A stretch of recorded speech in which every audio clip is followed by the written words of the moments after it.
Bienvenue sur Musulman en chemin, le podcast qui t'accompagne à cheminer vers Allah, te connaître, t'apprécier pour une vie épanouie ici-bas en préparant l'au-delà. Je suis Amina Zamoun, ingénieure, coach professionnelle, étudiante en sciences islamiques et ici ta coach musulmane qui t'aide à prendre soin de toi et de ta foi. Ça te dit ? Alors c'est parti ! Assalamu alaikum wa rahmatullahi wa barakatuh mes sœurs, je suis ravie de vous retrouver pour ce nouvel épisode d'interview d'une musulmane en chemin.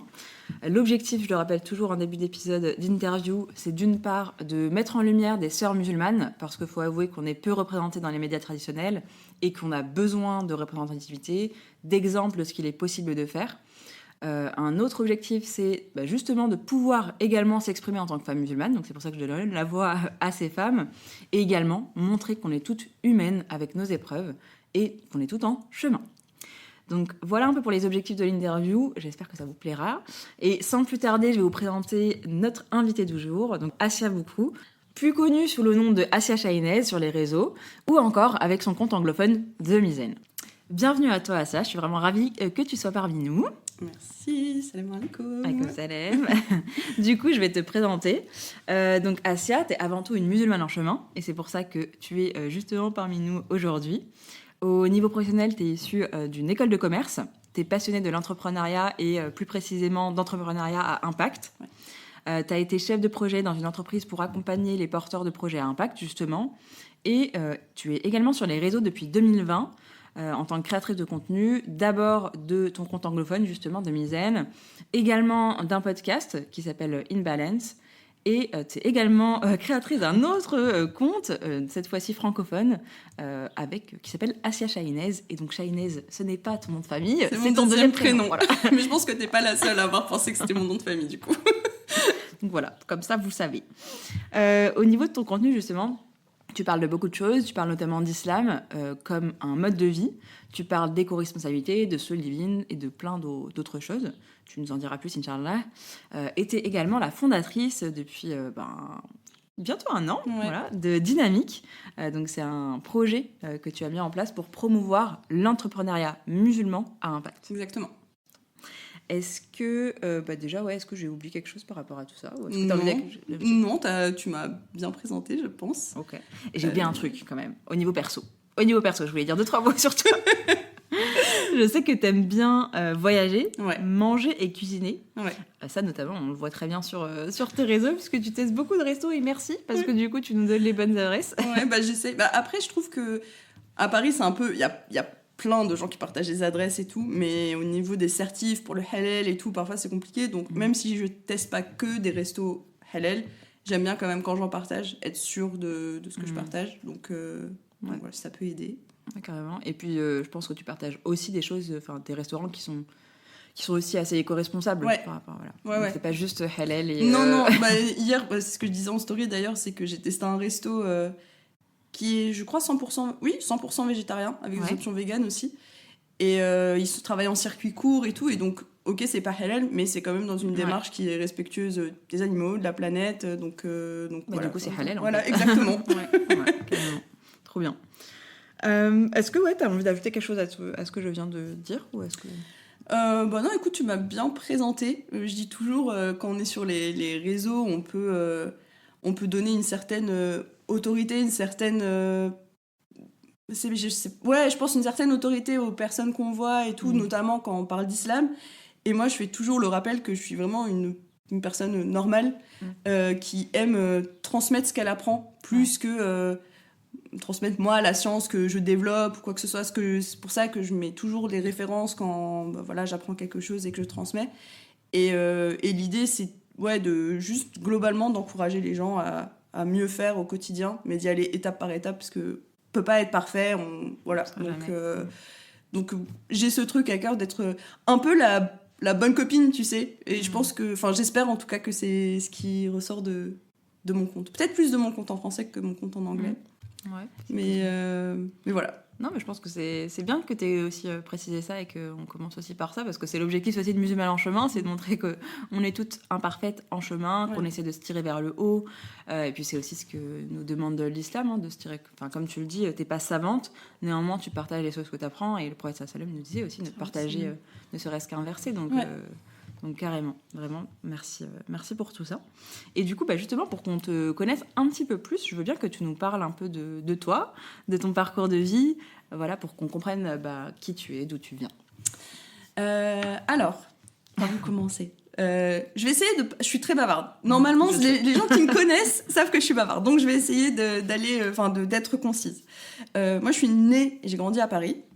Je pense que ça a à la fois été une bénédiction pour plein de choses. L'accès à la culture, le fait de grandir dans une ville qui est quand même assez vibrante. Il y a bien sûr son lot de défauts, mais au final... je me sens hyper reconnaissante d'avoir grandi dans ce cadre-là. Et en même temps, c'était un peu particulier parce que j'ai pas grandi avec des musulmans. Et ça, on en a parlé plusieurs fois, toi et moi. Vraiment, pendant toute ma scolarité, mais jusqu'à ce que j'arrive à la fac, il n'y avait pas de musulmans avec moi. Et alhamdoulilah, j'ai eu la chance d'avoir une famille avec laquelle on communiquait beaucoup. Mes parents ont toujours pris le temps de bien nous expliquer les choses, de pas juste pratiquer par culture, parce que c'est comme ça et on n'explique pas le pourquoi du comment, mais vraiment, voilà pourquoi ça, on peut le faire, ça, pourquoi on doit le faire, ça, pourquoi on ne doit pas le faire. Et ça a tout de suite changé ma relation avec l'islam. Même quand j'allais en Algérie en vacances d'été, mes tantes, etc., elles ont un vrai amour de la religion. Et je pense que, alhamdoulilah, j'ai eu la chance du coup de l'avoir très jeune, ce qui fait que même en étant dans des milieux où il n'y avait pas de musulmans, je tenais quand même à ça. Mais en même temps, parfois, tu te sens pas à ta place, surtout quand t'es ado. Tu te dis, mais en fait, j'ai l'impression que personne me comprend. Et forcément, t'es aussi challengé, tenté sur certaines choses. C'était pas forcément facile. Mais alhamdoulilah, en fait, cette double... je sais pas si c'est double culture, ça a aussi beaucoup forgé la personne que je suis aujourd'hui, alhamdoulilah. Donc ça, c'est un peu, on va dire, le début de ma vie jusqu'à mes 18 ans.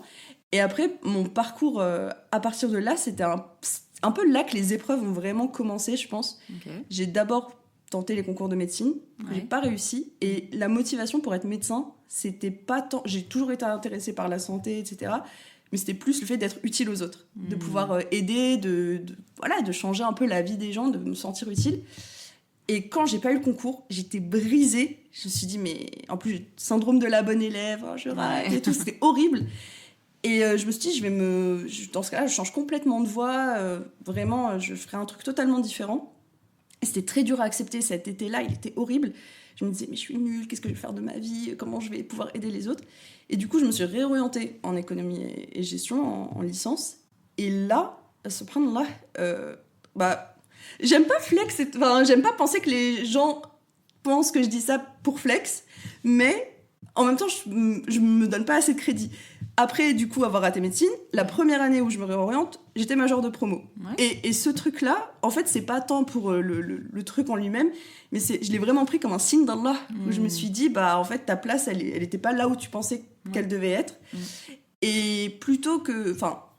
dans ce milieu-là, on parle beaucoup d'argent, on parle beaucoup de trucs comme ça. Plutôt que de suivre cette voie-là, je me suis dit, ouais, mais quand tu gagnes beaucoup d'argent... ok, c'est très individualiste et tout, et du coup, t'es pas forcément utile aux autres. Sauf que, ok, tu peux donner ton argent et tout, mais t'as pas un réel impact. Et c'est là que j'ai commencé à me pencher sur l'impact, l'entrepreneuriat à impact. Et que du coup, après, j'ai dédié le reste de mes études, mon master. J'ai fait un master en marketing et stratégie, mais mes spécialités, c'est vraiment entrepreneuriat. Et tous les cours que je prenais à l'étranger, tout, c'était toujours autour de ça, parce que je savais que je pouvais entreprendre, donc à la fois gagner ma vie et... gagner de l'argent à l'échelle d'une entreprise, tout en servant la société. Et ça m'a pas quittée. Ça m'a pas quittée. Et même après, en étant créatrice de contenu, c'est quand même des choses qui sont restées. Voilà, un peu, je pense que ça me résume à peu près bien en termes d'histoire. Ouais, très bien, super intéressant, vraiment. Merci pour ça. Et du coup, justement, donc tu as fini tes études, tu as commencé à bosser dans ce milieu-là, justement. Qu'est-ce qui fait que finalement, tu es passé de ce job en entreprise classique, j'ai envie de dire, même si on promeut des choses un peu différentes, mais finalement, je deviens influenceuse. Ouais.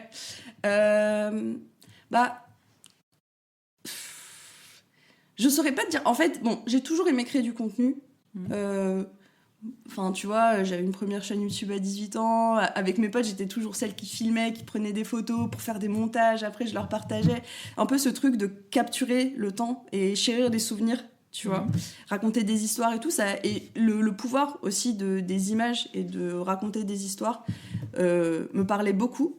Et je pense que justement, toujours dans cette lignée d'impact, je me disais, le pouvoir utiliser ce que j'aime faire pour servir mon why dans ma vie, enfin la mission que je me donne dans ma vie, ça serait trop cool. Mais j'y pensais pas en termes de carrière, tu vois. Et quand il y a eu le Covid, à ce moment-là, j'étais à Londres et j'avais un projet entrepreneurial, une entreprise à impact, mais qui nécessitait de voyager. Donc c'était impossible de le faire. On était enfermés, tout le monde se rappelle du Covid. Et à ce moment-là, je m'étais beaucoup rapprochée de ma foi. Et bon, pendant le confinement, on était tous sur les réseaux et tout. Et je me sentais très frustrée parce que je voyais pas de créateurs de contenu musulmans qui parlaient de sujets qui, moi, me tenaient à cœur. Éco-responsabilité, consommation responsable. Surtout dans certains milieux comme la mode, par exemple. Je voyais beaucoup de sœurs voilées qui montraient leurs outfits, mais de marques qui, moi, je trouvais étaient hyper douteuses, voire à bannir.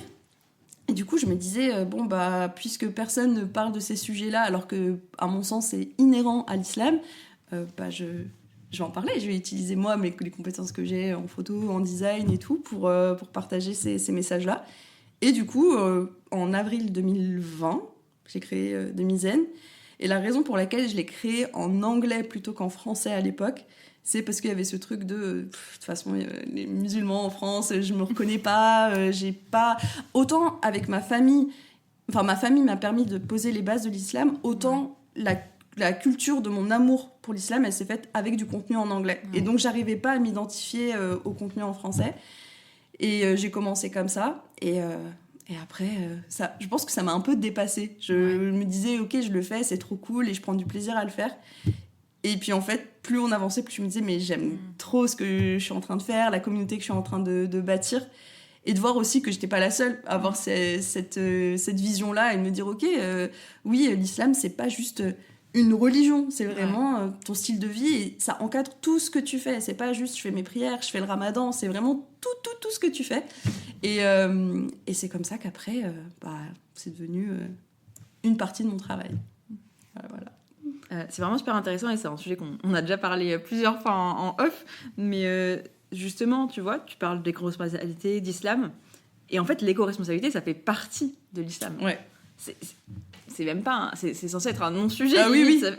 Et c'est fou qu'on ait besoin aujourd'hui finalement de resensibiliser à ça et de faire de dire c'est pas juste un truc de bobo, de riche ou autre, mais vraiment c'est hyper important de respecter la planète qu'Allah nous a donnée. Donc c'est en tout cas déjà bravo à toi d'avoir démarré ça. Et ce que j'entends aussi, c'est que comme tu as dit, ça t'a dépassé en fait. C'était c'est ce à quoi Allah t'a destiné, alors que finalement toi tu t'es dit je vais juste transmettre comme je suis à la maison, c'est le Covid, j'ai pas trop de... mais c'était je pense que comme je prenais du plaisir à le faire aussi, je m'ai bien créé, et je pense que ce qui a fait que le compte a marché, c'est aussi que j'alliais la connaissance qui était accessible à tous et toutes avec des designs qu'on voyait pas forcément à l'époque, parce que c'était soit des comptes de rappel très impersonnels, tu savais pas qui y avait derrière ni rien, ou alors, comme je disais, des comptes autour de la mode, autour de... pour parler très franchement, je raconte ma vie, je montre ma famille, mes trucs et tout, alors que moi, je m'étais fait cette promesse de préserver ma vie privée, et que autant je voulais être dans le partage, et ça me tenait à cœur que les gens sachent que je suis une fille normale, qui aime lire, qui aime manger, qui aime passer du temps avec ses proches, mais aussi qui... vous n'avez pas besoin de savoir en fait tous les détails de ma vie. Et je pense que cet équilibre-là, c'est le fait justement de chercher cet équilibre, c'est aussi ce qui a inspiré le nom du conte.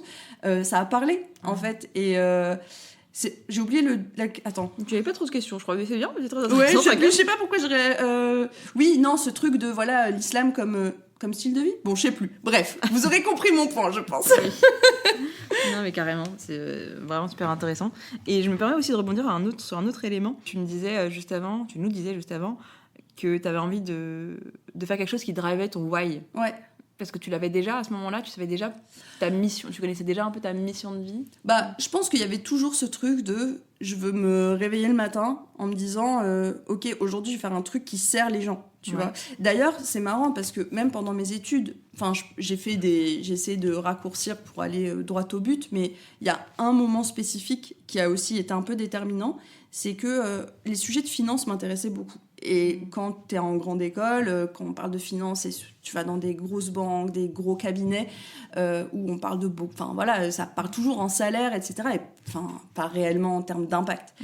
Et mon premier choix de master, c'était master finance. Et donc, j'étais pris, je vais pour m'inscrire.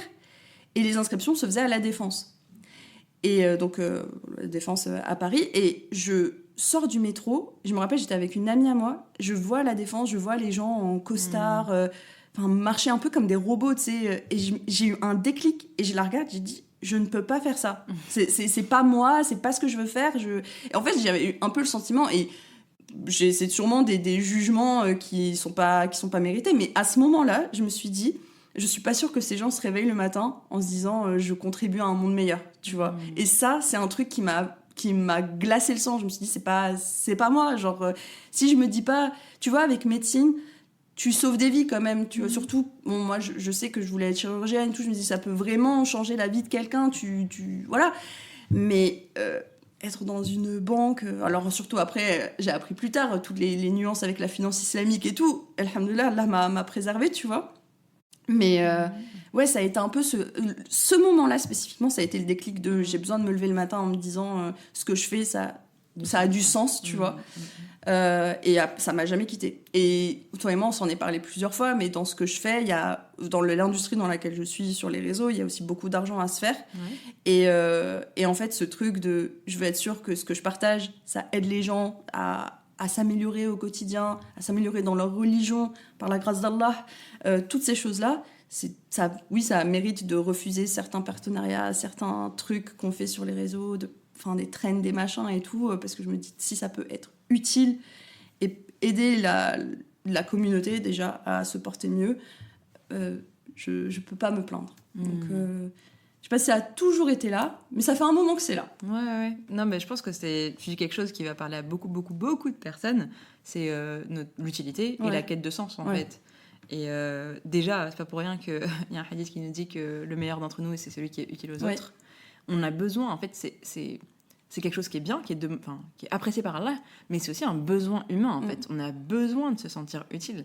Donc, et c'est vrai que dans notre société actuelle, on a un peu dévié nos besoins en nous faisant croire qu'en fait, on a besoin de plus d'argent.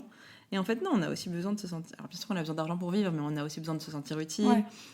Et cette quête de sens, de toute façon, je pense que... tu vois, tu parlais de l'année du Covid, je pense qu'il y a beaucoup de gens qui ont eu des déclics à ce moment-là. Ça s'est vu, le nombre de personnes qui ont complètement changé de travail et de style de vie. Mais c'est ce que tu dis, c'est que... Et je le dis souvent sur les réseaux, on est tombé dans un individualisme qui fait peur, alors que si le prophète sallallahu alayhi wa sallam a parlé de Ummah, c'est pas pour rien, c'est que lui-même qui était prophète n'avançait pas tout seul et ne pensait pas qu'à lui. Et il était quand même dans le partage, pas qu'avec ses compagnons, pas qu'avec ses femmes, mais vraiment avec tout le monde.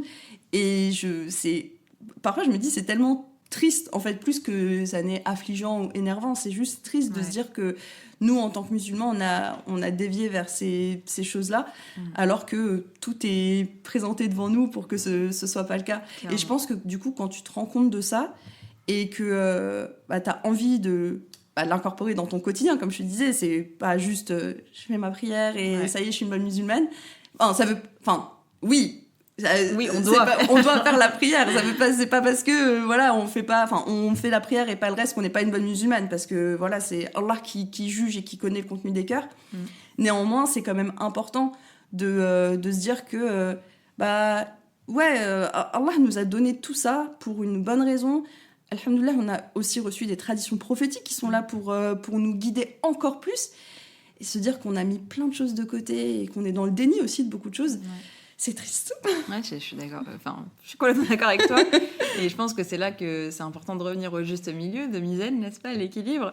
Parce que je pense qu'il y a effectivement cette éducation plutôt occidentale qu'on a reçue assez individualiste. Et puis d'autre côté, on a notre culture, généralement, nos cultures africaines de manière globale, où on est dans justement l'inverse, en fait, de tout donner à l'autre. Et du coup, il y a un truc qui va pas là dans Ouais. les deux, et c'est pour ça que c'est important de revenir à l'islam, qui est le juste milieu.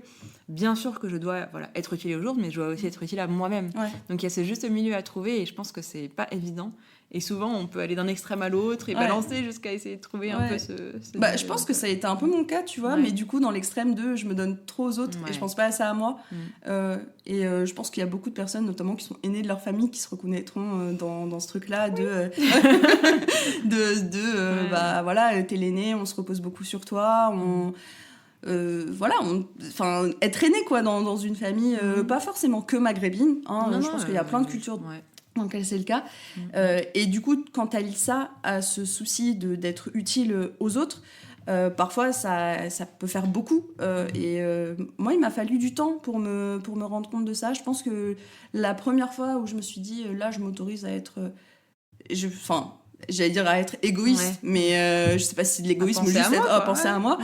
C'est quand je suis partie vivre à l'étranger pour la première fois dans le cadre de mes études, où là, du coup, en fait, je n'avais à m'occuper de personne d'autre que moi-même, et ça m'a fait un bien fou. Je suis revenue, tout le monde me dit c'était ton prime, t'es revenue, mais vraiment, t'es tellement bien, quoi. Je pense qu'il y a eu ça. Et il y a eu quand j'ai porté le hijab, où là, je me suis dit, en fait, c'est quelque chose que je fais pour Allah, mais aussi pour moi, parce que ça me pèse et j'ai envie de le mettre. Et voilà, et en fait, c'est important d'avoir comme tu disais, ce juste milieu en toute chose. Ce n'est pas d'être égoïste que de penser à soi de temps en temps. Tu sais, tu peux pas donner aux autres si toi, déjà, t'as plus rien pour toi, quoi. Donc, ouais, de belles leçons déjà, là. Ouais, non, mais clairement, c'était pas du tout prévu. Mais non, mais totalement, et j'ai envie d'insister sur ça, parce que je pense que, justement... Dans nos cultures, on a beaucoup ce truc de donner. Ouais. Mais effectivement, comme tu l'as très bien dit, on peut pas donner des choses si on les a pas. Ouais. Si je suis complètement épuisée, comment je fais pour donner à l'autre le meilleur? C'est pas possible. Et surtout, en plus de ça, on va être jugé sur ça. Ouais. Sur est-ce que je me suis... Enfin, Allah, il nous a prêté ce corps, il nous a prêté... C'est un prêt. Donc, qu'est-ce que j'ai fait de cette MNA, en fait? Est-ce que je l'ai respecté? Est-ce que j'ai pris soin? Ou est-ce que j'ai complètement dénigré, je suis complètement déconnectée de moi et je fais que penser aux autres? Donc, non, mais c'est vrai, il y a le rapport au corps qui est souvent négligé chez les musulmans de manière générale. Et il y a effectivement le rapport à l'esprit, voire même à la foi, tu vois, dans le sens où, au cœur, dans le sens où il y a plein de personnes en fait qui... Et moi, la première, hein, et c'est pour ça que j'encourage beaucoup les créateurs et créatrices de contenu, ou même juste en fait les personnes de manière générale. Je dis créateurs, créatrices de contenu, mais en fait ça s'applique à tout le monde, de déconnecter des réseaux. Parce que en fait, parfois t'es tellement dans ce truc de je veux partager. Mais en fait, toi, qu'est-ce que tu fais de ton côté pour toi, pour ta foi, pour ta relation avec Allah? Et il y a un truc, on parle de l'importance de soutenir la communauté, d'être une Ummah, mais en vrai, le jour du jugement dernier, tu seras seule face à Allah. Même ta mère, elle te calculera pas et tout. Donc, c'est tellement important de pas se négliger. Et c'est un truc qu'on peut... Enfin... Moi, je sais, et c'est un peu aussi ce qui m'a menée à faire une pause sur Demizen, c'est que j'étais tellement dans ce truc de il faut être utile. Et aussi, les gens sont demandeurs, tu vois. Et du coup, quand les gens sont demandeurs, tu penses que tu peux pas t'autoriser à prendre du temps pour toi parce que tu vas les décevoir, parce que tu seras pas là pour eux, tu as l'impression de briser, enfin, de pas être à la hauteur de leur confiance. Alors qu'en réalité, c'est comme on disait, tu peux pas les aider convenablement ou être réellement utile si toi, tu te délaisses complètement, tu vois. Et je pense qu'il y a... Bon, les contextes sont différents, parce que, comme on disait, les contextes familiaux et tout, dans les cultures dont on est issu, tout le monde n'est pas forcément prêt à entendre ce « j'ai besoin de recul, j'ai besoin de penser à moi », mais sur les réseaux, si la communauté que tu as construite est réellement... et t'aime réellement et tient réellement à toi et respecte ton travail, en fait, ils comprendront. Et moi, j'avais été agréablement surprise de voir le nombre de personnes qui me disaient « mais prends tout le temps qu'il te faut, c'est normal de penser à soi, en fait ». Donc, alhamdoulilah, je pense que de manière générale, bon, la famille, tu la choisis pas, mais tout le reste, tu peux choisir. Donc, c'est là où tu te dis « il faut que je m'entoure bien » et que j'essaye au maximum d'attirer des personnes qui me ressemblent, enfin, pas me ressemblent dans tout, mais en tout cas qui ont cette même vision-là. Ouais, les mêmes valeurs, carrément, ouais, totalement. Et tu parlais justement des partages, de la communauté. Et effectivement, on doit être utile aux autres, mais en fait, c'est encore une fois, c'est notre dernière priorité. Parce que d'abord, c'est nous avec Allah, c'est nous, c'est notre famille, et après vient le reste, le travail, la communauté. Et du coup, c'est super important de pas oublier quelles sont les priorités, de mettre en priorité les priorités, Ça, c'est clair. Et puis, moi, personnellement, je dis ça, mais c'est un rappel pour moi avant tout. C'est toujours plus Clairement. simple de donner le conseil aux autres que de se Ah l'appliquer à soi-même. Mais ne soyons pas le cordonnier le plus mal mal chaussé, parce ouais. que c'est vraiment c'est super important. Et après, tu parlais d'un autre truc, et je trouve ça, enfin, je voulais rebondir sur ça, sur les partages qu'on peut faire aux autres, effectivement, partager. Et puis parfois, on doit aussi juste nourrir sa relation avec Allah seul, Oui. et avoir des secrets, en fait, Oui. avec Allah. Et ça, c'est super beau, donc je me permets de lancer ça là comme ça, Ouais. parce que... Non, mais c'est vrai. Et c'est pour ça, tu sais, j'ai eu cette réflexion ces derniers temps. Et j'en parlais d'ailleurs avec mon amie Sohaïla. Si jamais elle écoute, je t'embrasse. Mon Sohaïla est Hafida, est professeur de Qur'an.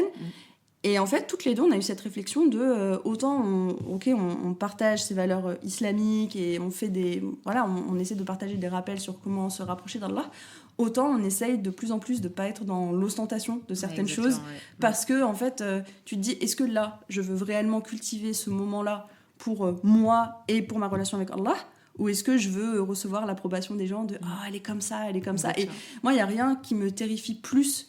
Et déjà, j'en souffre, hein. Bon, on s'en est parlé plein de fois du syndrome de l'imposteur, mais de ce truc de peut-être être hypocrite. Et c'est un truc qui me terrifie. Et je demande pardon à Allah pendant ma prière pour ça, en me disant ça se trouve. Mais après, je me dis, bon, normalement, ça va. Mais justement, ce truc de, ok, là, j'ai montré ça, mais du coup, c'est quoi réellement mon intention ? Est-ce que c'est d'encourager les gens à faire pareil ? Est-ce que c'est que les gens pensent que je suis une bonne musulmane et que j'ai ça ? Et c'est pour ça aussi que, encore une fois, c'est hyper important de prendre du recul par rapport au réseau, parce que c'est tellement facile au-delà de se comparer, mais juste d'idéaliser quelqu'un et se dire, cette personne, elle est comme ça dans son dîne et tout, et un jour t'apprends un truc et t'es hyper déçu. Donc moi maintenant il y a plein de trucs où je me dis en fait là tu lis le Coran, t'as pas besoin de le montrer, en fait, c'est pas toi, tu sais, Allah il le sait et ça suffit. Et bien sûr je pense qu'il y a des moments où ça peut être plus approprié, par exemple c'est le Ramadan et tout, voilà, tout le monde est un peu dans ce mood là, et si ça peut encourager quelqu'un, pourquoi pas. Mais voilà, je pense, encore une fois, être mesuré. On n'a pas besoin de tout afficher. Ça cultive déjà, ça impacte ton nefs. Et ensuite, la perception que les gens ont de toi, ça aliène tes intentions et tout. Donc, faut faire attention. C'est un très bon rappel. Exactement. J'allais dire la même chose. J'allais dire c'est un très bon rappel. Quand tu y as pensé, je me suis dit, c'est vrai. Et ça fait... Ça fait trop peur, je pense que... Mais le problème aussi, c'est qu'il y a beaucoup de gens qui se rendent pas compte que t'es... Enfin, bien sûr, t'es censé avoir peur d'Allah. Sa colère, elle est terrible. Mais ce que je dis toujours, c'est que t'es pas censé avoir peur de lui juste en mode c'est un tyran et je veux pas qu'il me punisse. C'est comme t'as pas envie que tes parents soient déçus de toi, bah là, ça doit être encore plus fort parce que c'est Allah. Et je me dis, nous, ça, c'est tellement peu présent aujourd'hui chez plein de gens, parce qu'on leur a tellement dit ça c'est haram, tu fais ça, tu vas aller en enfer, tu fais ça, tu vas aller en enfer, que les gens se disent bon bah de toute façon je suis nulle, je fais pas ça bien, donc Allah est déçu de moi, tu vois. Alors que quand tu as ce souci, tu vois, nous pour pas grand chose, on se dit imagine je suis hypocrite et tout, mais c'est parce qu'on l'aime tellement, on n'a pas envie de le décevoir, tu vois. Et je pense que plus on essaye d'avancer vers ça, déjà à notre échelle individuelle, mais même en tant que communauté, plus on se portera mieux. Totalement. En religion. Non, c'est un très très très bon conseil. L'intention, de renouveler son intention et de pas penser qu'on est assez fort pour que son intention change pas. Voilà, notre nefs il est là, notre ego il est là, Shaitan il est là. Donc c'est important de constamment renouveler et du coup effectivement parfois de pas partager, en fait, de le faire vraiment juste. C'est le moment où tu es le plus sûr de ton intention, en fait. C'est exactement. Quand personne ne sait. Parce que du coup, à ce moment-là, voilà, imaginons, je fais ma prière seule, il n'y a personne d'autre qui me voit, et je sais que je fais pour Allah. Parce que personne d'autre me voit, donc je pourrais ne pas la faire. Mais Allah me voit. Donc carrément, je pense que c'est très très important. Écoute, c'est très très bien, ce petit rappel. Trop bien. Pas trop différent des conversations qu'on a sans micro. C'est nos conversations classiques, c'est clair. Mais c'est toujours intéressant. Alhamdoulilah. C'est trop intéressant. Et c'est trop marrant parce que tu parlais de Sohaïla, Hafidat et tout. Et en fait, on est en train de parler de communauté. Et demain, j'ai une intervention c'est vrai, qui parle exactement de ça. Donc, je vais repomper une partie des choses qui parle de comment être une femme à impact dans la communauté. Donc, c'est ça. Et du coup, si je reviens juste sur ce qu'on a dit, parce que je trouve ça intéressant, c'est l'intention. Ne pas oublier les priorités, parce que la communauté, en fait, ça vient en dernier. Donc, bref, après, il y aura plein de choses à dire, mais c'est pas le sujet. Mais en tout cas, c'est fou. Trop bien. Comment on fait le switch depuis ça? Là, on en est où? Non mais en fait on a tellement parlé déjà. Mais ça, je pense qu'on le savait toutes les deux, ça va être compliqué. Mais en tout cas, c'est pas grave, on va pas suivre totalement le script. Après, ça va, on dit des choses utiles. Inch'Allah. Ouais, c'est vraiment, je me dis, alhamdoulilah, à chaque fois, moi, je ressors de ce genre de truc en me disant, mais mon Dieu, alhamdoulilah, merci de pas parler de futilité. Ouais, de futilité et tout. Normalement, quelqu'un qui écoute ça se dit... au moins, à défaut de se dire c'est trop bien, il dit ok, ça fait réfléchir. Ouais, ça c'est déjà énorme. C'est des bons rappels. En fait. Ouais. Vraiment, mais pour nous les premières, je pense. Trop bien. Et du coup, dans ce cadre-là, je pense que c'est aussi intéressant de voir, si je reviens à ton métier de créatrice de contenu, influenceuse, est-ce qu'il y a des projets que tu as menés dans ce cadre-là qui te tiennent à cœur ? Je pense, honnêtement, et c'est marrant parce que je l'avais un peu sous-estimé, mais mon podcast, ça a été un des projets en tant que créatrice de contenu qui m'a le plus marqué. Parce que mine de rien, bon, quand tu crées une page et que tu parles un peu de ton cheminement et tout, c'est quand même centré sur toi, tu vois. T'as beau mettre des limites et tout, les personnes s'attachent à toi, etc. Donc, pour le podcast, on m'a beaucoup demandé de faire un podcast, d'ailleurs même en français, tu vois. Et en fait, j'avais ce truc de, j'ai pas envie de parler de moi. Donc, je partais déjà avec ce truc de, ce sera des conversations avec des femmes, tu vois. Et j'ai un peu réfléchi au concept, je voulais pas faire un truc... qu'on voyait où juste voilà on parle comme ça, je voulais que ce soit un truc un peu structuré et je me suis dit pour rester dans cette lignée de trouver l'équilibre, un sujet qui est très important et pareil que je voyais pas assez démocratisé dans la communauté, c'était la santé physique et mentale. Et je me suis dit, il y a plein de sœurs autour du monde qui ont plein de choses à partager sur ces thèmes-là.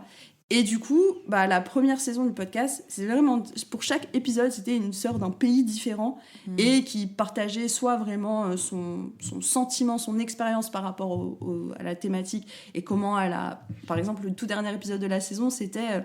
moi, je fêtais mes 30 ans et la sœur avec qui j'échangeais, venait de fêter ses 40 ans, mais c'était intéressant parce qu'elle était mariée sans enfant, tu vois. Et donc, on parlait un peu du poids de la société, de toutes ces choses-là et comment nous, on gère ça aussi grâce à notre foi, tu vois. Et il y avait d'autres sujets où c'était vraiment purement santé physique. Et là, j'avais des personnes qui parlaient, qui donnaient des conseils. Comment mieux manger, comment gérer son désir sexuel. Donc, pas de tabou, tu vois, parce que c'est des trucs aussi que la communauté souffre beaucoup, alors que ça devrait pas être le cas. Et en fait, j'ai énormément appris. Ouais. Ça, c'est trop précieux. Continuer d'enrichir son savoir. Je me suis sentie trop chanceuse de pouvoir faire ça.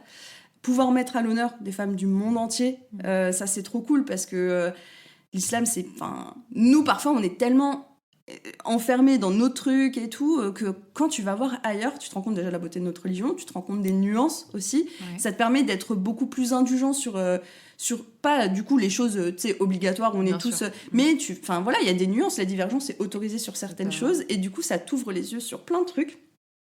Et puis après, forcément, l'impact que le podcast a eu, tu vois, des messages de personnes qui disent « Merci beaucoup, ça fait tellement du bien d'entendre quelqu'un en parler » ou « Ah j'ai appris des choses, vraiment. » Donc, le podcast, j'ai tellement sous-estimé parce que je me disais « Il y en a tellement, qu'est-ce que moi, je vais faire un podcast ?» Et au final, j'ai pris beaucoup de plaisir à le faire. Je pense que c'est vraiment, dans mon truc, dans ma carrière de créatrice de contenu, c'est le projet qui m'a le plus apporté, le plus marqué. Et qui continue, c'est un projet. Et qui continue. J'ai une longue pause, parce que j'en avais besoin. C'est ce qu'on disait, j'en avais besoin. Et pareil, parce que ça aussi, c'est un sujet dont toi et moi, on parle beaucoup. C'est le choix des personnes avec qui tu échanges, le choix des personnes que tu engages dans ton univers, que tu vas présenter à ta communauté. C'est une énorme responsabilité. Et moi, j'ai vraiment le truc pareil, un autre truc qui me tétanise, c'est que les gens puissent questionner mon intégrité. Tu vois, la confiance que les gens t'accordent, c'est une MNA. Alors, sur les réseaux, c'est ultra important. Et ça me ferait tellement de peine qu'un jour, les gens se disent « Je peux plus lui faire confiance. » Tu vois. Et encore une fois, personne n'est parfait. Tu vois, il y a forcément peut-être des trucs que je ferai à un moment qui les gens seront déçus et tout. Après, alhamdoulilah, jusqu'à présent... j'ai jamais été dans la sauce, donc qu'Allah m'en préserve. Mais du coup, voilà, il y a quand même cette réflexion de bien choisir tes intervenantes. Et donc, c'est un travail de recherche, OK, est-ce qu'on est aligné sur la vision ? Et j'ai déjà eu un cas où j'avais eu une invitée et il y avait eu déjà des signes avant que ça allait être... voilà. Et au final, j'ai jamais publié l'épisode parce que je pouvais pas me résoudre à à publier ça sur mes plateformes. Et c'était pas tant vis-à-vis de ma marque, c'était vraiment vis-à-vis des gens et de l'influence que ça peut avoir. D'Allah, finalement. Exactement, bah oui, c'est ça. Donc ouais, non, il faut. C'était important de prendre ce temps-là, mais Inch'Allah, le podcast revient bientôt. Mais le podcast, c'est en anglais. Ouais. Donc. Ben ouais, après peut-être qu'il y en aura en français. Alors moi ça me va l'anglais, mais c'est vrai qu'en vrai, dans le contenu anglophone, il y a beaucoup de contenu intéressant anglophone. Ouais. Et en français, comme tu as très bien dit, et j'ai l'impression que ça commence à changer. Ouais, ça commence. Mais c'est vrai qu'il y a quand même une tendance de toujours le même type de contenu, très moralisateur, pas du tout ouvert d'esprit, et qui va juste blâmer l'autre, alors que le but c'est de se tirer vers le haut et d'avoir quand même de la bienveillance et d'apporter quoi. Donc why not, hein, moi j'ai envie de dire. Après tu vois, c'est marrant, tu parles du coup des contenus moralisateurs et tout, et c'est vrai. Et en même temps, tu vois, moi je me suis rendu compte sur les performances des vidéos que je fais en français que quand j'ai un côté plus moralisateur, ça parle plus aux gens que quand tu parles doucement et et je l'ai vu sur. Mais du coup, j'essaye de le tourner à mon avantage, dans le sens où j'utilise pour parler de thèmes qui sont importants, comme la vidéo sur Shein, que j'ai faite en me disant soit ça va pas marcher, soit je vais me prendre que des commentaires horribles. Et j'ai eu une bonne surprise quand même. Il y a eu des commentaires que je ne lis pas parce que tu me connais. Je ne lis pas ces commentaires-là. Mais il y a eu aussi beaucoup de messages de gens qui ont eu des prises de conscience énormes. Ouais. Quand quelqu'un te dit « j'ai vu ta vidéo et grâce à toi, j'ai pas téléchargé l'appli ou je l'ai supprimé ou j'allais passer commande et je l'ai pas fait et tout. » C'est énorme. Mais dans la vidéo, je suis clairement énervée, quoi. Donc, le sang des aides, enfin, je dirais. Je laisse le naturel, il revient au galop. C'est ça. Non, mais oui. Mais après, des fois, je pense que effectivement, ça impacte en fait le fait de vraiment pas s'énerver, mais voilà, de montrer que c'est pas ok en fait. Ouais. C'est ça. Ouais. Et d'un côté, en tant que musulman, on se doit aussi de dire quand les choses vont pas, quand les choses sont pas ok, et de faire le rappel. Donc, je pense que si tu le fais de manière respectueuse, dans le sens où t'es pas vulgaire, t'insultes personne. Parfois, on a besoin un peu de se faire remonter les bretelles. Et moi-même, c'est vrai que de base, je suis plus... en fait, même quand tu regardes le contenu anglophone, parfois, certaines personnes qui sont généralement très douces et bienveillantes haussent un peu le ton. Puis là, au bout d'un moment, il faut quand même prendre conscience qu'on dépasse les limites. Donc, de toute façon, dans le Coran, c'est ça. Il y a des moments où Allah, il est dur, et puis il y a des moments où il est très doux. Donc, on a besoin des deux, quoi. Mais c'est vrai que je pense qu'en France, il n'y a pas de... en France, dans le contenu en français, le contenu classique, j'ai envie de dire, et espérons que ce ne soit plus le contenu classique, mais c'est juste haram, point, en fait, alors qu'il n'y a pas d'invitation à mieux, de prendre le temps et d'explication, et donc je pense que c'est ça aussi qui manque, donc Inch'Allah. Et puis souvent aussi les mêmes thématiques qui sont abordées, alors que, comme je te disais, en fait, dans ta vie, il y a plein de choses. Ça me tenait à cœur dans le podcast, tu vois, aussi de parler aussi bien des relations que tu peux avoir avec toi-même, avec ta famille, avec les gens, que de trucs comme le mariage, qui est assez... on le sait, hot topic. C'est clair, je suis totalement d'accord. Et du coup, là, on a pas mal parlé de toute cette partie créatrice de contenu, influenceuse. Aujourd'hui, tu es aussi entrepreneur, avec un nouveau projet, Dynamique, que je connais un petit peu quand même. Oui. Est-ce que tu peux nous parler à la fois de Dynamique et puis à la fois de ce switch qui s'effectue? Est-ce que... je te pose plein de questions et tu vois comment tu veux te faire. Mais est-ce que l'objectif, c'est de passer juste sur quelque chose de l'entrepreneuriat pur? Ou est-ce que c'est quand même de garder cette casquette de créatrice de contenu? Voilà, comment tu vois les choses, en tout cas aujourd'hui,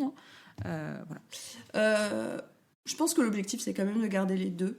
Parce que la création de contenu, autant le cadre dans lequel c'est fait a beaucoup changé depuis 2020. Et moi, je le dis souvent, j'ai de plus en plus de mal. Autant créer du contenu en soi, j'aime beaucoup. Parce que je te disais, c'est ce truc de... Tu transmets des messages, tu peux avoir de l'impact. En fait, le pouvoir des mots, c'est ouf. Et quand tu allies ça avec soit de belles images, soit des visuels qui vont forcément capter ton attention, je pense qu'on peut réellement changer beaucoup de choses.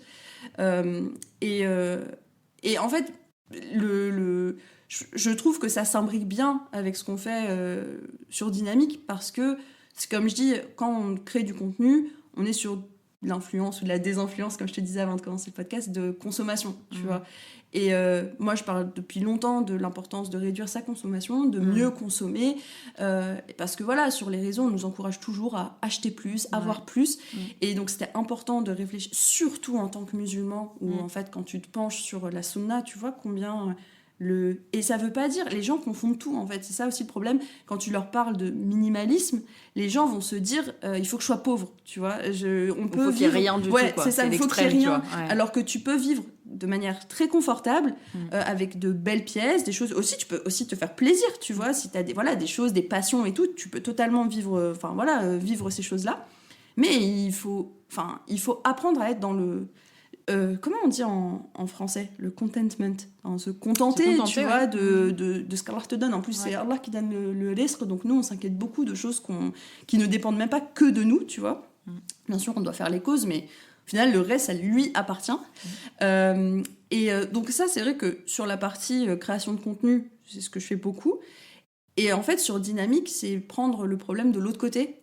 Parce que ce que j'ai constaté quand je parlais justement de marques un peu qui font des trucs qui sont réellement condamnables et qu'on me disait oui mais les entreprises sont trop chères, les entreprises elles font pas d'efforts, les entreprises elles diminuent pas leurs émissions carbone, tout ça, et en vrai ça m'a fait quand même me poser des questions sur nous en tant que musulmans, comment on entreprend, comment on crée des entreprises.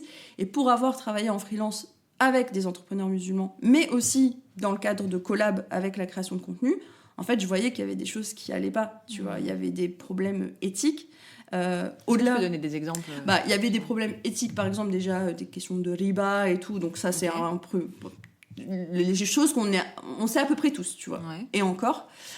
Et après, il y avait des questions de... j'ai pas envie d'être transparent, je cherche pas à savoir les conditions de travail des fournisseurs, etc. Okay. Des choix de prix aussi qui sont pas normaux pour justement les matières utilisées, les fournisseurs que tu choisis, et finalement cette course aux richesses dont je parle souvent, tu vois, où en fait ce qui compte c'est de faire du profit avant de servir la communauté. Et quand tu te poses sur le faire du commerce, tu te rends compte que c'est pas comme ça que... Il y avait dans les compagnons du prophète, sallallahu alayhi wa sallam, il y avait des entrepreneurs et des hommes aussi qui étaient très riches, mais eux n'avaient pas ce truc de « je veux continuer de m'enrichir de plus en plus ». C'est ma richesse, il faut qu'elle soit utile à la communauté, et on a trop perdu ça. Et du coup, je me suis dit « Ok, qu'est-ce qu'on a aujourd'hui qui nous permet d'avancer vers ça ?» Et en France, il n'y avait rien. Donc je me suis dit go, on va créer Dynamique. Et je me suis dit, je vais aussi m'inspirer de l'expérience que j'avais eue avant d'être créatrice de contenu, de mon expérience en tant que créatrice de contenu, pour pouvoir proposer quelque chose où t'apprends à mieux entreprendre. Et après, Inch'Allah, petit à petit, faire en sorte que nous, on puisse accompagner ces projets-là pour... je pense remettre à l'honneur aussi l'économie de bienfaisance qui fait partie de l'islam, tu vois. Toujours revenir, en fait, quand on dit que l'islam encadre tout, c'est pas juste dans ta vie quotidienne perso, mais aussi dans ta vie professionnelle. Et ça, c'est souvent négligé. Donc je pense que ça s'imbrique bien. Donc finalement, Dynamique, c'est né de là, de tes expériences d'abord avec les d'autres entrepreneurs musulmans, finalement. Ouais, je me rappelle très bien, j'étais avec ma sœur dans le salon et j'ai eu un peu cette épiphanie où je me suis dit, non mais... Il y a un problème, en vrai. Genre, c'est pas normal qu'en tant que musulman, on crée des entreprises comme ça. C'est pas possible, on a le potentiel. Et d'ailleurs, j'en connaissais aussi des musulmans qui faisaient bien, justement, et qui n'avaient pas la visibilité qu'ils méritaient, parce que, non, c'est trop cher, donc ça vous dérange pas de mettre 150 €, 200 € dans des paniers Zara, Shein, mais soutenir une personne qui est très à cheval sur l'éthique de son business de A à Z, parce que c'est moins glamour, parce que si, ça. Et en fait, il y a un problème, il y a un vrai problème là, c'est que c'est pas normal qu'on réfléchisse comme ça dans notre consommation. Et en même temps, peut-être aussi qu'il n'y a pas assez d'entrepreneurs à impact musulmans, ou même sans parler d'impact, entrepreneurs réellement éthiques, on va dire, dans notre communauté. Et dans ce cas-là, il faut faire en sorte de leur donner le cadre pour qu'il y en ait plus. Soit il y en a, et il faut pouvoir leur donner l'espace pour qu'ils puissent fleurir et grandir et inspirer d'autres à en faire autant. Ouais, du coup, il y a un double problème en fait dans ce que j'entends. C'est ce que tu viens de résumer, c'est à la fois des entrepreneurs musulmans qui sont pas éthiques, et donc peut-être, s'ils le veulent après, leur apprendre à entreprendre de manière éthique. Et il y a également des entrepreneurs qui sont éthiques, mais qui savent pas vendre. En fait, c'est aussi le commerce, ça se fait pas n'importe comment. Ah, mais totalement. Moi, je l'ai vu. Il y a plein de business qui ont vraiment du potentiel et qui s'ouvrent pas ou qui parce que c'est ce qu'on s'en était déjà parlé et tout. Mais je pense qu'aujourd'hui, et pas que chez les musulmans, même si maintenant, je pense qu'à une plus grande échelle, les gens commencent à être beaucoup plus sensibles à ces questions-là. Je pense qu'il y a ce truc de, en fait, avoir un impact, être éco-responsable, être éthique, c'est un bonus. Mais avant tout, la marque, je dois pouvoir m'identifier, elle doit pouvoir raconter une histoire et tout. Et en fait, il y a beaucoup de marques qui font du fait d'être éthique toute leur image. Et je pense qu'il y a un truc à changer. Il y a la manière dont tu présentes tes produits. Bah, c'est ce que tu disais, c'est comment tu vends aussi. Et je sais qu'il y a beaucoup de gens qui ont du mal avec le marketing. Parce qu'on ne va pas se mentir, ça reste de la manipulation. Mais c'est pas forcément de la manipulation qui est toujours négative, tu vois. C'est juste que parfois, en fait, de toi-même, on est biaisé par plein de choses, par notre cadre, par notre style de vie et tout. Et si t'as pas ces méthodes-là qui te font ouvrir les yeux en te montrant de nouvelles choses, même s'il y a des méthodes. Et pareil, dans le marketing, il y a de l'éthique à intégrer aussi.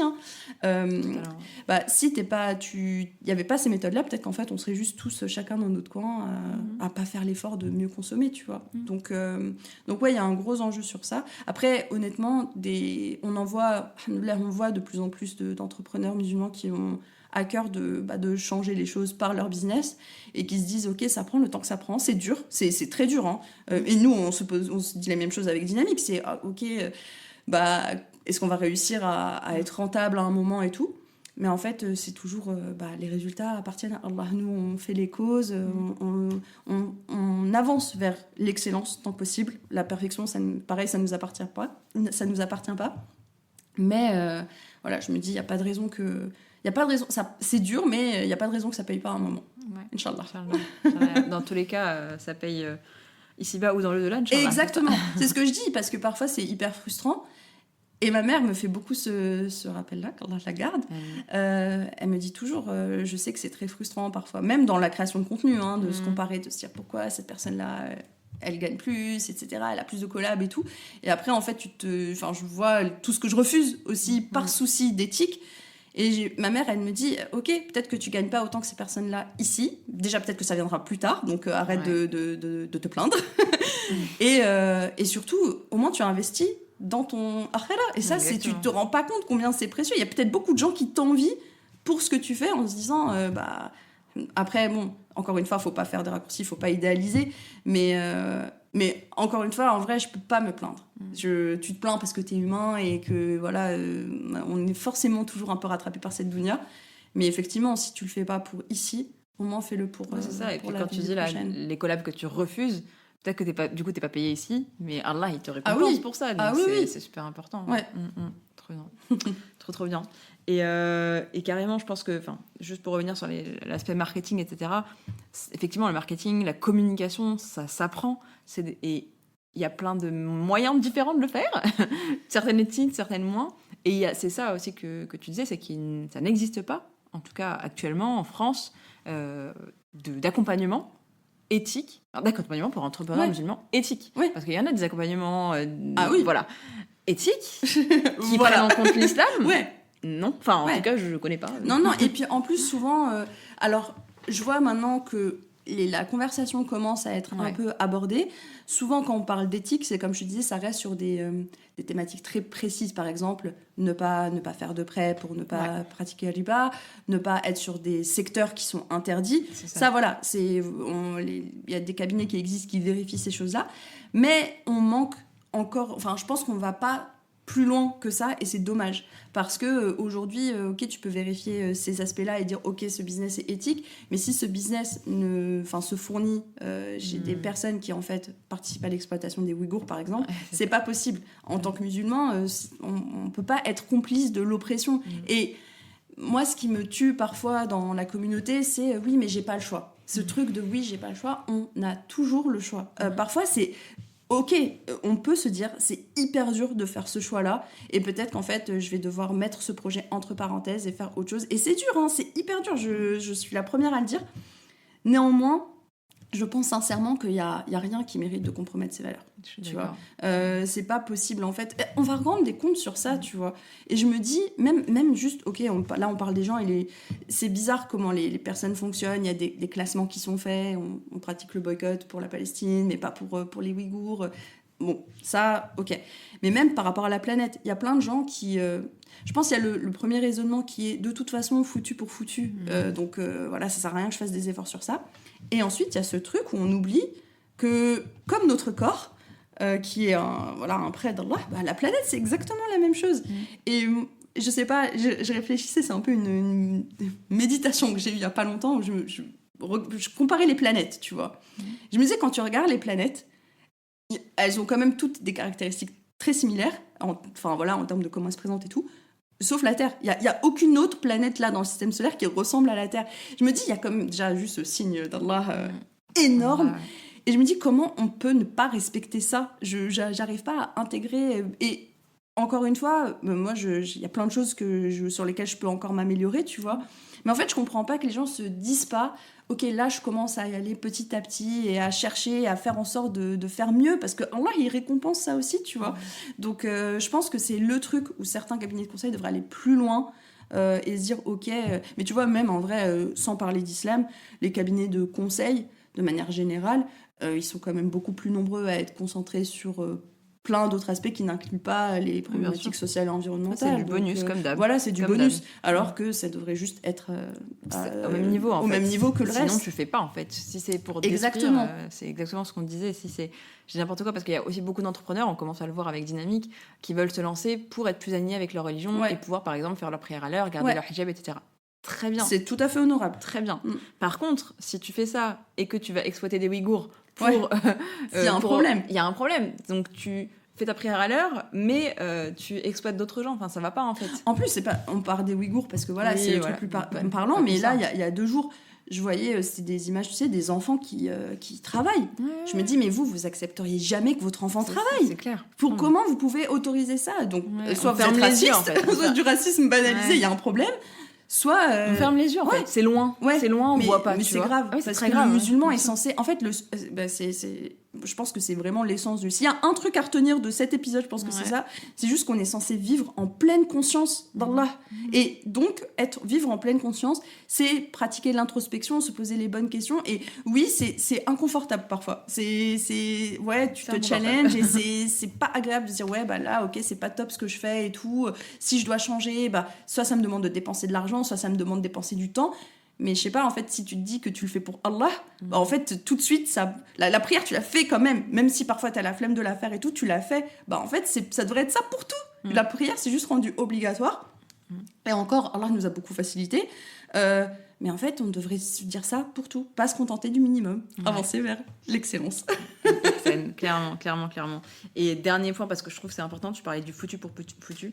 Et c'est super important. Moi, il y a un hadith qui m'a marqué. C'est celui de... Même le jour de la fin des temps, Allah nous demande de continuer à planter une graine. Et du coup, je trouve que c'est très beau. Tu sais très bien qu'en fait, t'es à la fin des temps, que ta graine, elle va peut-être pas pousser jusqu'au bout, mais tu le fais. Parce que tu le fais pour Allah, déjà, avant tout. Et que tu fais de ton mieux. Et qu'il n'y a pas de ce foutu pour foutu. Il n'existe pas. Enfin, donc vraiment à bannir et essayons de faire de notre mieux. Je pense qu'effectivement, s'il y a un truc à retenir, c'est ça. C'est essayons de faire de notre mieux. Essayons de regarder les choses en face. Et essayons de... Du coup, ça tout se rejoint, de renouveler notre intention, en fait. De revoir pourquoi est-ce que je le fais. Et oui, ça peut prendre plus... Oui, c'est même pas ça peut prendre plus de temps.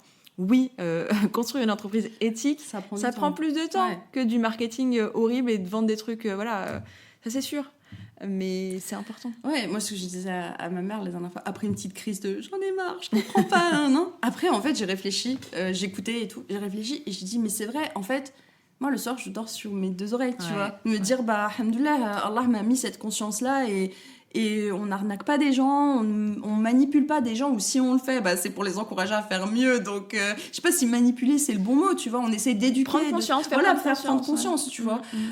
Et bien sûr, tu vas utiliser certains mots, certaines métaphores qui vont faire que les gens vont voir peut-être le sujet différemment, ou se challenger, ou ça va piquer leur c'est l'art ego, de la parole, en fait. Exactement. Mais au moins, je me dis, alhamdoulilah, ok, peut-être que je gagne moins que Pierre-Paul Jacques. Bon, c'est bizarre de dire Pierre-Paul Jacques. Mahmoud... Amine et Hakim. mais ouais, tu vois, il y a au moins sur ces choses-là, on fait du mieux qu'on peut et c'est énorme. Ouais, c'est déjà énorme. Alhamdoulilah. Alhamdoulilah. Super intéressant. On déborde un peu au niveau du temps. J'espère que vous ne nous en voudrez pas, les auditrices.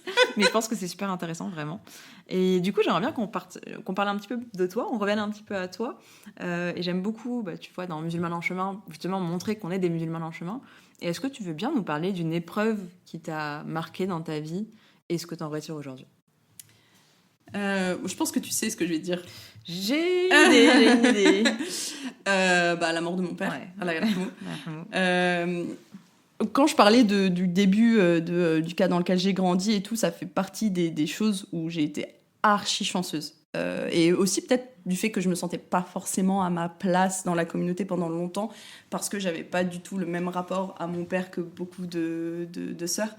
Moi, mon père, c'était... je pense que c'est marrant de dire ça, mais c'était mon premier fan. C'était pour lui, il n'y a rien qu'elle peut pas... Alors, faut pas que je pleure.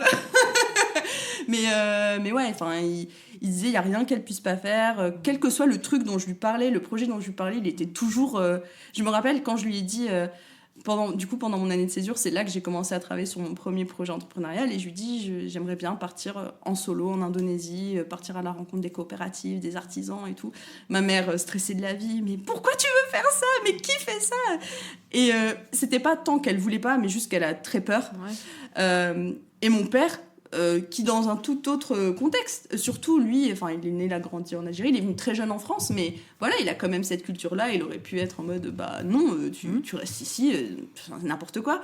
Il était là, mais oui, fais-le, je suis sûre que ça va bien se passer, et tout, et c'est hyper précieux de grandir avec cet encouragement-là d'un homme. Du coup, ça fait aussi, mais ça c'est un autre sujet, on va pas se lancer dessus, mais ça rend aussi la recherche d'un mari plus exigeante, forcément. Ouais, parce que bien, je pense que c'est une bonne exigence. Là, tu vois, je me dis, en fait, quand t'as grandi avec cette figure paternelle-là, t'as pas envie d'avoir un homme qui, lui, ne te soutient pas dans tes choix et qui les comprend pas et tout. Et pour autant, mon père pouvait être dur sur d'autres choses. Hein. En fait, tu vois, l'épreuve, ça n'a pas tant été sa mort, mais c'était plus sa maladie. Ça, c'est parce que je pense que la mort, on se l'est déjà dit toi-même, mais c'est vraiment un des meilleurs rappels que tu puisses avoir. Et nous, alhamdoulilah, sa mort a été douce en soi, mais la maladie, c'était très dur. Parce que t'assistes, en fait, au déclin d'une des personnes que t'aimes le plus au monde. Et en même temps, ça te fait aussi beaucoup, beaucoup réfléchir. C'est en lien avec ta dernière question sur l'invocation que j'ai citée. Ouais, je spoil, désolée. Mais tu vois... le Inna lillahi wa inna ilayhi raji'un, c'est vraiment ce truc où tu te dis là tu le vois en fait, je l'ai plus vu pendant la maladie. Je me dis en fait il y a rien qui t'appartient, genre ta santé elle t'appartient pas. Et mon père il a jamais été malade, il était jamais malade, il avait jamais la grippe, jamais rien, et quand il est tombé malade c'était le cancer, tu vois. Et lui en plus je pense que j'ai été très, très admirative parce que quand il a appris il était tellement serein. Il nous a montré un exemple de tawakkul qui était incroyable, tu vois. Il s'inquiétait pas, en fait. Même quand on lui a dit on va arrêter, on va commencer les soins palliatifs, il était normal. Il m'a appelé pour me dire le truc classique que tu dis à ton enfant aîné, prends soin de ta maman, de ta sœur, je te fais confiance, je sais que ça va aller, tu es forte et tout. Moi, j'étais juste en train de pleurer dans le bus. mais lui, il me disait, en fait, moi, ça va. Tu vois, il était tellement calme. Et je pense aussi, il avait juste envie que ça s'arrête, tu vois, là. C'est toi qui m'as pleuré. Je pense que lui, il était... Et je pense que c'était ça aussi, la fin... quand il est mort, c'était de se dire c'est enfin fini, la souffrance et tout.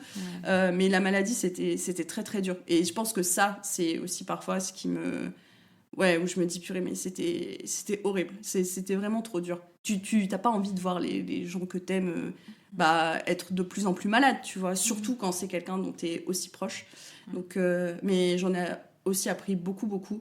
Et je suis trop reconnaissante auprès d'Allah subhanahu wa ta'ala que ça se soit fait en douceur, qu'on ait pu l'enterrer en Algérie et tout. Et pareil, tu vois, le jour de sa mort, il avait sur son visage le nour, tu vois. Donc il y avait déjà, t'as ce poids-là en moins.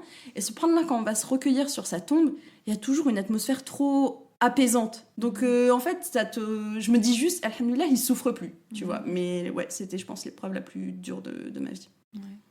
Et ce que je trouve vraiment beau, parce que tout est connecté, c'est que ça vient aussi en lien avec tout ce qu'on disait avant, sur pourquoi on fait les choses, sur cette dunya, cette vie d'ici-bas qui va vite et c'est éphémère en fait. Ah, mais c'est vraiment. un très très bon rappel que... Mais tu vois, moi, c'est ce qui m'a marqué, et même après sa mort, c'est comment les gens parlaient de lui, et tout ce qu'il disait, c'était le bien qu'il a fait, tu vois. Moi, c'est marrant parce qu'en fait, il en parlait pas. Le seul truc qu'il nous a dit, c'est moi, ma plus grande fierté, c'est mes filles.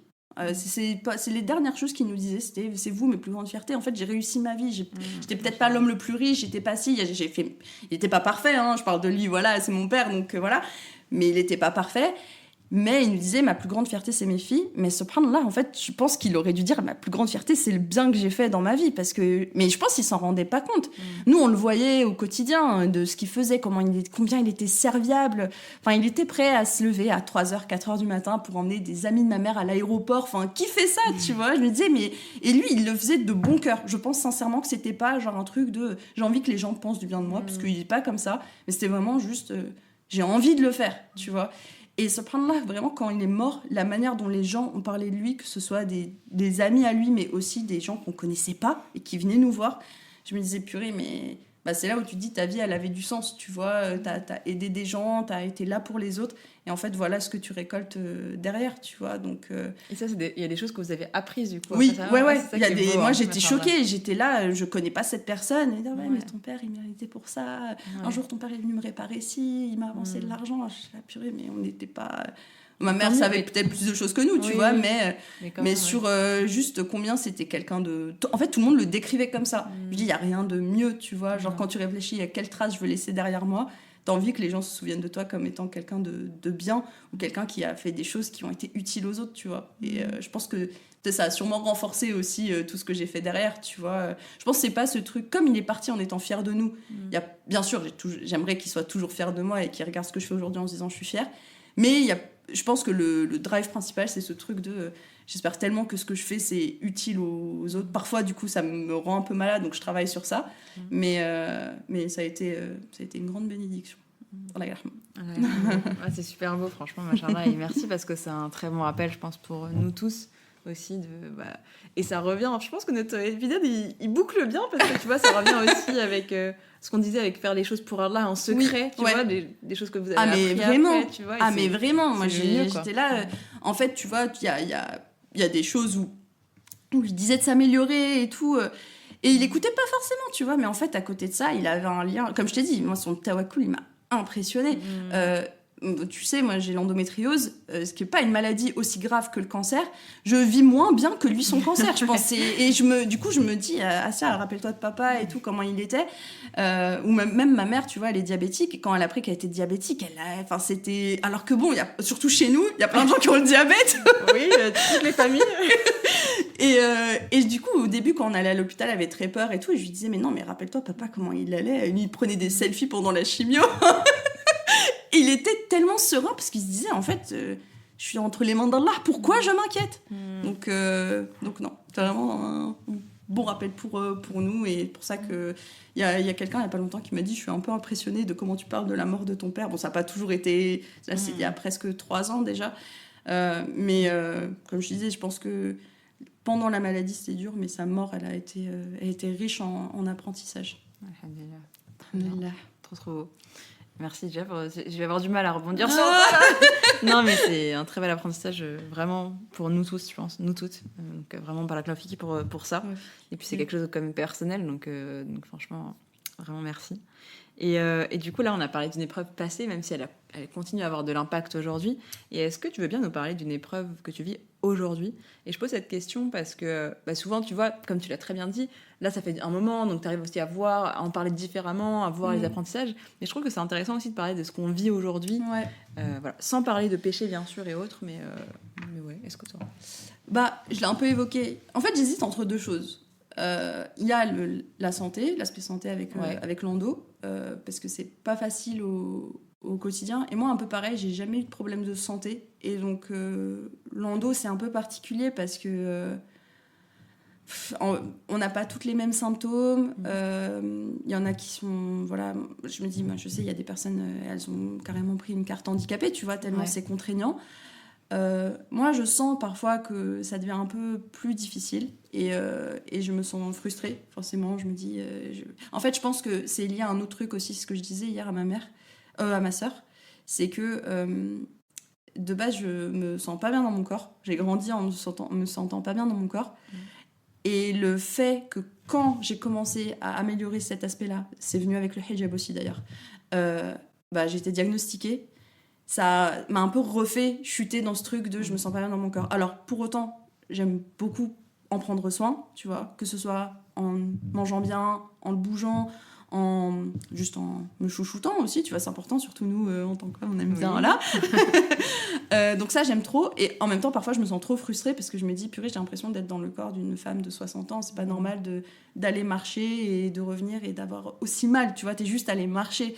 Donc parfois c'est un peu dur, et parce que ça impacte ma santé mentale, donc c'est là où je pense que je dirais quand même que c'est l'épreuve principale. Mais si tu m'avais posé la question, je pense il y a 2-3 ans, peut-être un peu moins, je t'aurais dit le fait de ne pas être mariée, je pense. Ah, oui. Tu vois, je vais pas te dire que... je pense que ça reste une épreuve, parce que là, je vais fêter mes 31 ans, et à 20 ans, j'imaginais pas qu'à 31 ans, je serais toujours célibataire, et surtout que ce serait... En fait, je pense que c'est pas tant le fait d'être célibataire, c'est le fait que ce soit si compliqué de rencontrer quelqu'un qui a des valeurs alignées et tout. Parce qu'en fait, t'avances et... J'aime pas dire ça, mais je pense que parfois, tu perds un peu espoir.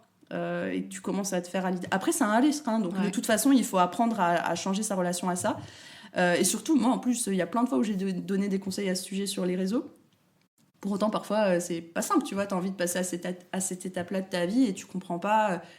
Encore une fois, c'est sur beaucoup de comparaisons, hein, pourquoi ça a l'air si facile chez les autres et ça l'est pas pour toi. Et en réalité, quand j'en parle et que je vois le nombre de sœurs qui vivent la même chose, je me dis, bon, bah, en fait, t'es pas seule et faut concentrer ton énergie sur autre chose. C'est pour ça que je te dis, je pense que je dirais quand même la santé, parce que la santé, c'est très important, tu vois, et que ça peut impacter plein de choses. Ça, à la limite, bon. Voilà. Mais ça reste un petit... Parfois, ça pèse plus que d'autres moments. Ouais, mais c'est cool que t'en parles aussi, parce que t'en as parlé effectivement sur les réseaux. C'est vrai que le mariage, c'est un sujet qui... C'est pour ça que j'essaye de pas trop en parler non plus, tu sais. vois, et que je me dis, je sais que je peux avoir de l'impact ailleurs, mais je sais aussi que quand j'en parle, ça fait du bien aux femmes, en fait, de savoir que, ok, tu peux être à trentaine et faire plein de choses, et aussi, tu sais, parfois, il y a ce truc, moi, ça me fait rire ce message, mais c'est ce truc de... Comment ça se fait qu'une fille comme toi n'est pas casée, tu vois? Je dis, qadar Allah, hein, c'est comme ça. Parfois, moi aussi, je me pose la question. Je me dis, mais qu'est-ce qui va pas? Mais en fait, c'est pas qu'est-ce qui va pas, c'est que c'est comme ça. Et Allah, il te préserve aussi de personnes qui sont pas faites pour toi. Déjà, c'est une occasion pour toi de te dire, ok, là, il y a sûrement des choses que je dois améliorer avant d'être l'épouse de quelqu'un, tu vois. Ça, c'est déjà énorme, parce que ça te permet de profiter de ton célibat pour devenir une meilleure personne et Inch'Allah, une bonne épouse. Première chose. Deuxième chose, il y a ce truc de... ok, là, comment je peux utiliser ce temps que j'ai pour être utile aux autres, pour prendre soin de ma famille, pour juste en profiter, tu vois. Il y a aussi de la baraka dans ce temps qui t'a accordé. Parce que je pense que si tu fais les causes, le reste, il faut pas se prendre la tête avec, tu vois. Bien sûr, si tu restes terré chez toi et que tu dis à personne que tu veux te marier, ça va pas tomber du ciel. Le mec, il va pas taper à ta porte. Salut, on se marie, tu vois. Donc je pense qu'il faut trouver le juste milieu. Mais c'est pas facile tous les jours. C'est normal, je pense que Allah nous a créés par pair, tu vois, donc c'est naturellement... En fait, c'est normal de se dire j'aimerais bien me marier. Exactement. Et puis ça me pèse. Et en même temps, c'est important de se dire que même quand t'es marié, il y a des problèmes aussi. C'est ça, je pense qu'il faut arrêter d'idéaliser le mariage aussi, tu vois. Il y a beaucoup de gens qui...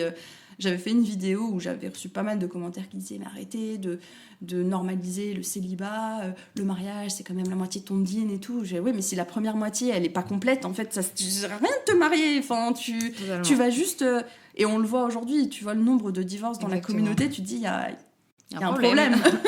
Il y a un problème, on est à 50% comme les non-musulmans, voilà. C'est pas normal. Pas normal dans une communauté, une religion qui donne tellement de valeur et de beauté au mariage. Qui autorise le divorce, mais c'est quand même quelque chose de détestable. Donc c'est pas un dernier recours. Voilà, le but, c'est pas d'être à 50-50. Exactement. Donc carrément, non, mais carrément, vraiment, merci d'en avoir parlé. Mais c'est important, effectivement, Enfin, je me permets de faire un mini parallèle. C'est une interview de Asia, mais je partage un mini truc. C'est que moi, j'ai attendu 7 ans après m'être mariée pour faire un enfant. Ouais. Et alhamdoulilah, parce que...